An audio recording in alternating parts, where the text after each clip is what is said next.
ইউরোপে পাড়ি দেওয়ার স্বপ্ন নিয়ে দেশ ছেড়ে বিপাকে পড়েছেন হাজার হাজার বাংলাদেশি। জালিয়াতির শিকার হয়ে অবৈধ পথে বিদেশগামী এ সকল কর্মীদের জীবনে নিরাপত্তা বলতে কোনো শব্দই যেন নেই। জানা গেছে, সীমান্ত পাড়ি দিতে গিয়ে 2023 সালে রোমানিয়ায় আটক হয়েছেন 3135 জন বাংলাদেশি।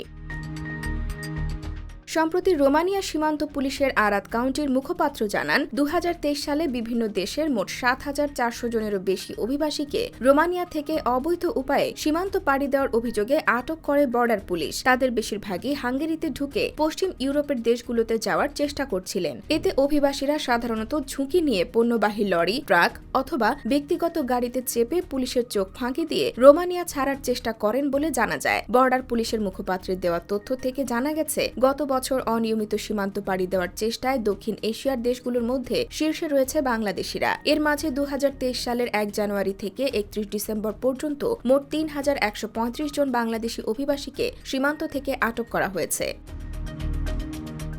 যাদের মধ্যে বড় একটি অংশ বৈধ ওয়ার্ক পারমিট বা কাজের ভিসায় রোমানিয়ায় এসেছিলেন। পরবর্তীতে নানা কারণে সীমান্ত পাড়ি দিয়ে পশ্চিম ইউরোপের দেশগুলোতে পৌঁছানোর চেষ্টা করছিলেন বলে জানান তিনি। এছাড়া গেল বছর সীমান্তে আটক হওয়া অভিবাসীদের মধ্যে দক্ষিণ এশিয়ার দেশগুলোর তালিকায় দ্বিতীয় অবস্থানে রয়েছে পাকিস্তানের নাম। দেশটির 810 জন নাগরিককে সীমান্ত পাড়ি দেওয়ার চেষ্টা করায় আটকে দিয়েছে রোমানিয়ার সীমান্ত পুলিশ। এছাড়া নেপালের 359 জন, শ্রীলঙ্কার 330 জন এবং ভারতের রয়েছে 220 জন।